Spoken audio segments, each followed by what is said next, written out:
Hello YouTube, this is Agent here, and today I'm bringing you my first Wargame European Escalation Commentary. Today we will be showing you some of my gameplay on the multiplayer map Rivers of Blood in a 4v4 6,000 points game. The purpose of this video is to show the drawbacks of heavy reliance on artillery. I am in Pact and the NATO player will be demonstrating the drawbacks. As you can see, he has already started building large numbers of M109 artillery pieces and M10 6A1 mortar carriers. He'll be relying heavily on these throughout the game. This is a very bad mistake, and which he will learn to his cost hopefully throughout this game, and will not go on to make it in future games. I will be using the BRDM command units to secure the point Juliet. It was my main priority in this game, as it is a 5-point zone, and therefore if we can secure it without them securing Foxtrot, we shall gain a significant economic advantage. I tend to rely heavily on very high quality land forces to hold out in wide open terrain. This is where I prefer to be. The T-64BV is my preferred tank due to its large numbers that it can be built in, and its powerful ATGM and level 10 frontal armor. The game is now started, and we are now rapidly expanding across the map. His artillery guns are opening up, targeting the Bravo center zone. However, we have decided to vacate it, not even leaving a CV behind for him to take.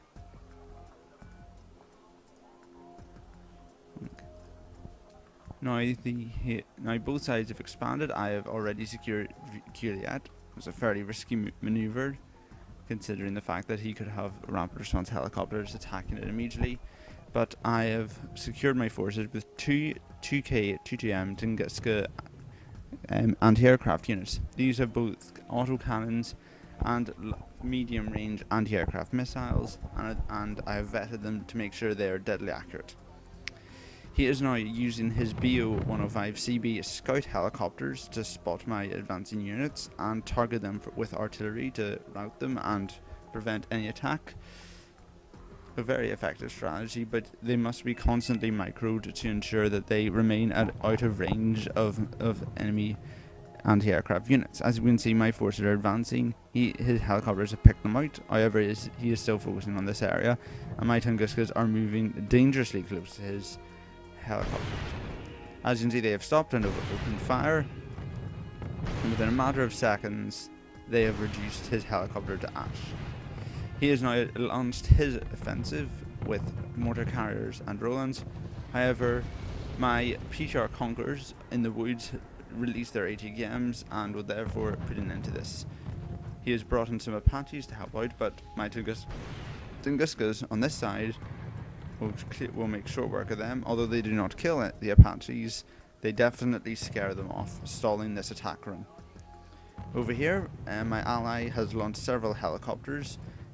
For some reason, he has left 2 command vehicles in Alpha completely undefended, and the M18TV Lisk transport helicopter and the Mi-24 Hind are going to make short work of these helicopters. These artillery units are undefended, and this is quite interesting to build.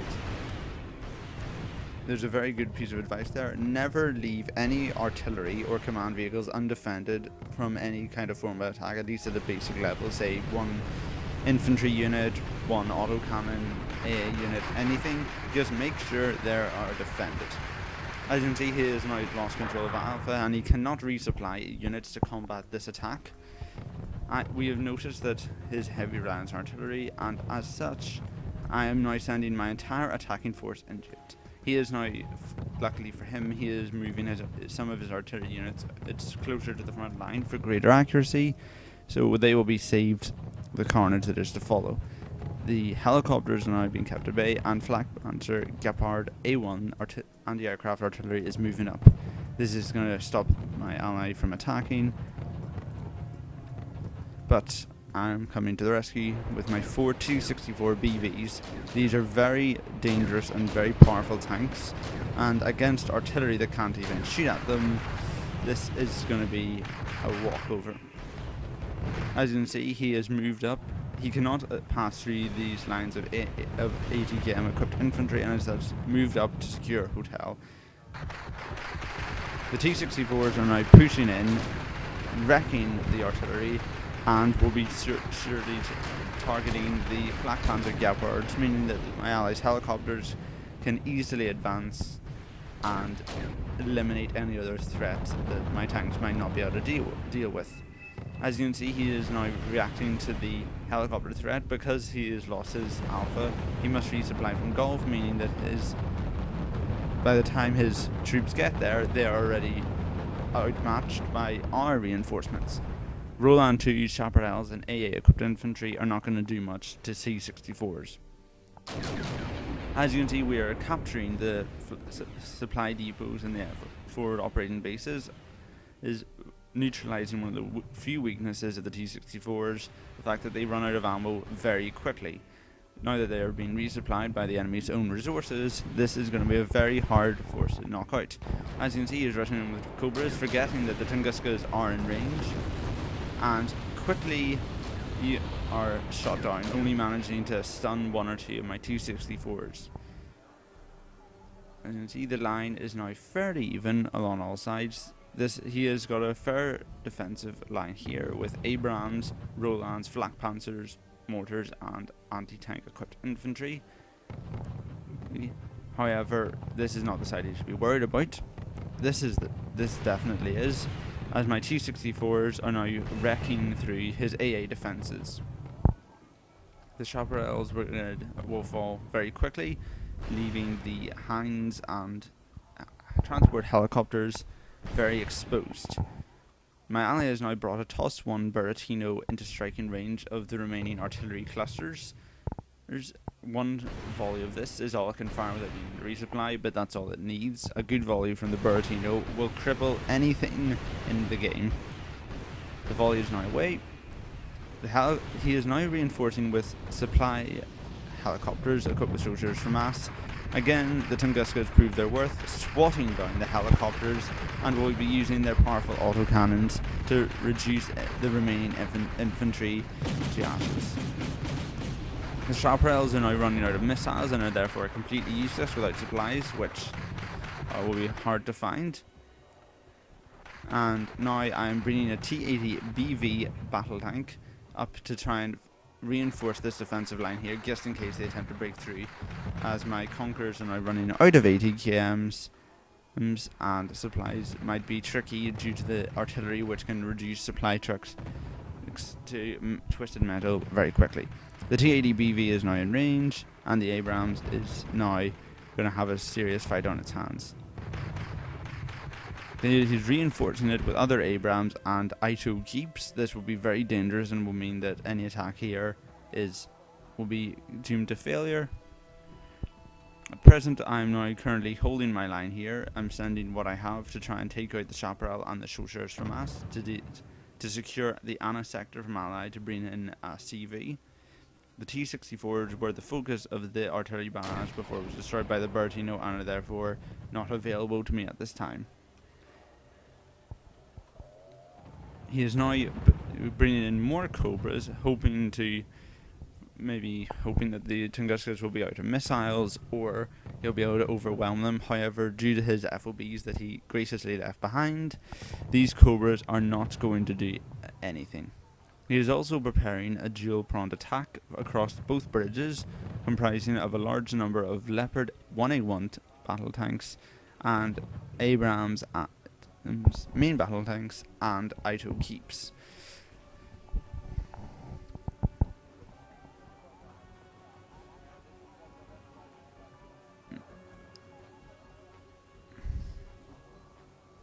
As you can see, I'm moving recon to allow me to spot what's coming up. As you can see, my Tunguskas were moving away to be resupplied from this rear FOB that had more resources than these two. But upon seeing the Tunguskas, the Cobras approaching, the Tunguskas were moved back into firing range and will do their job. As you can see, I'm retreating all other units, allowing the Cobras to miss, and therefore will have to fly even closer, right into the Tunguskas' ideal firing range, lines and will therefore die very quickly. Now I see the leopards battle tanks are coming, and therefore getting my T-64s ready to fire. The T-64s are superior to the Leopard 1A1s in every way, and even outmatched 2 to 1. They are going to easily reduce these grounds. The Leopards aren't going to even be able to hit. Although they did manage to kill one of my recon units that was closer to the front line. 8 Leopard 1A1s for 1 BDRM recon is a very poor trade-off. However, it has managed to distract me from the M1 Abrams and I2 keeps that are approaching. The I2s got quite lucky here as they were very low on fuel. But as I see the threat approaching, as you can see, I've retreated from where I was before due to the fact that this FOB has run out of resources. And if I retreat here, I can play more to the T-64's strength, as they are in open ground, allowing them to fully use their ATKMs and cannons. This is a very close fight, as the Abrams are a very good tank and these I2 missiles do incredible damage. The trade-off is actually I managed to destroy all of his forces, but one of the I2 missiles manages to destroy one of my T-64s. This, however, is not a great worry, as my ally has now brought in his own BDRM-2U command vehicle, allowing us to directly reinforce from Alpha, meaning that he is now pretty much surrounded in every way, and he has lost all of his units on the island, apart from 3 soldiers from us. As you can see, I'm like moving all my units up to the border to be able to counter-attack, as I know he has expended most of his units. The soldiers from us die quickly. Now he is reinforcing it using mortar carriers, again relying heavily on artillery, even though it has clearly not worked out for him so far. Because of the reinforcement route, some Grenzer infantry are able to deploy directly into their reinforcement lines. And although the mortar carriers are equipped with machine guns, it won't do a lot to stop the Grenzers. They are now moving in. I'm now also helping out by bringing in 2 Spetsnaz infantry units. As you can see, he has noticed that his defences are VABs, mortar carriers, supply helicopters, tank destroyers and anti-aircraft missiles. Nothing that he has will be able to stop infantry. He is therefore moving his CV away, but I have spotted it and are marking it out to my teammates who will hopefully shell it and will reduce its gas quite quickly. As you can see, he has built up a very powerful anti-aircraft line here with numerous Stinger and Sacrosen equipped infantry, therefore hoping to stop us resupplying, even though we are now fairly self-sufficient, as we can bring in supply trucks anyway, and we still have the FOBs. I'm also managing to reinforce my tank lines with a new T-64BV, replacing the losses, and my Spetsnaz are clearing through the mortar carriers here. His armoured personnel carriers are moving forward quickly, capturing the supply helicopters before they can retreat. As you can see, his now only strong point is Hotel, and from it he has brought in a Cobra gunship. I don't have, my Tunguskas are far out of range here, so this Cobra can do quite a bit of damage. Unfortunately for it, it flew straight into the forest, and so my BTRs and Spetsnaz make short work of it. Very bad micro there. You should never fly a helicopter over a forest. As you can see, the artillery that was called in by me, marking where it was, forced their command vehicle to retreat. It has now lost 3 points of damage. This is a point to always use armoured commands unless you're completely out of them. Command vehicles are pretty much the same price as an armoured command, which costs maybe 20 points more, and these cost 200 minimum when you start off with. And these die incredibly quickly and can be killed by any unit in the game, pretty much. Do not use these, was the plain message. As you can see, a large infantry force is being amassed by my allies to secure Hotel. However, he is dug in exceptionally well. He has got Challengers, Leopards, Riflemen, Bradleys, Marders, and although they are not organised very well, as a large of these forces are in the tree line, are therefore very vulnerable as they cannot see out. The Challengers, Black Panthers, this is going to go very badly for us. Over here, my Spetsnaz are burning through his remaining forces. He has nothing left to stop them with. He never had anything in the first place. They're going in, and some armoured personnel characters are also firing on the command vehicle. It was cornered, and this, along with the mortar carrier, are made short of work of. As you see, I have moved my T-64s up to the riverbank to pin down and force the AA infantry back into this line. Once I bring my recon units up, I won't be able to make short work of this. Again, the Spetsnaz are continuing their attack to take out the tank destroyers to clear the route for my T-64s.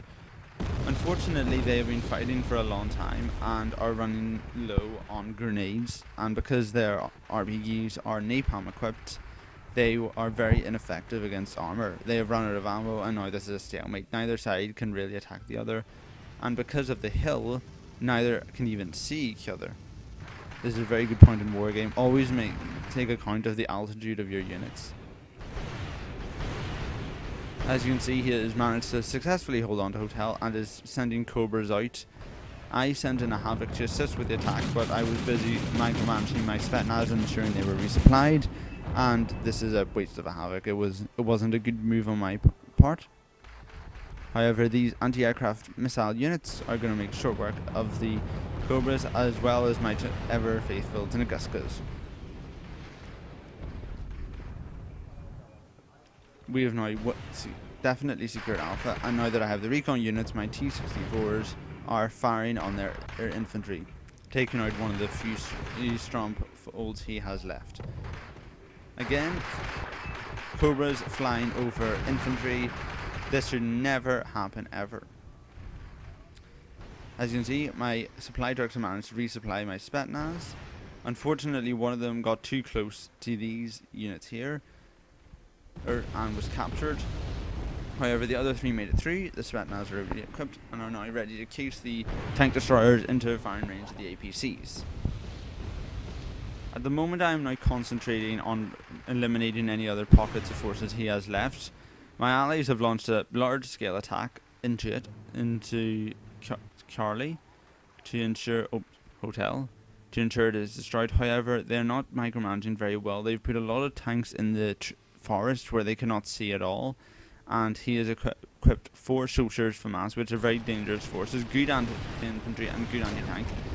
As you can see, he's ambushing the infantry units. They managed to bring with them before they can even get out of their vehicles, and soldiers from us against tanks in the forest is going to end very badly for us. As you can see, I have managed to recapture my supply trucks, but however, because they were captured in the first place, I know they must have units hidden in these trees. Therefore, I send my Spetsnaz, which are now ready for anything, in. They are only equipped with ATGM infantry and anti-aircraft missiles. This is not going to stop it. As you can see, the Spetsnaz rapidly take out units, supported with my T-64s, which have managed to advance and eliminate the remaining pockets of forces here. Therefore, definitely, with the destruction of this Roland, pushing them back straight into Hotel and making this clearly over.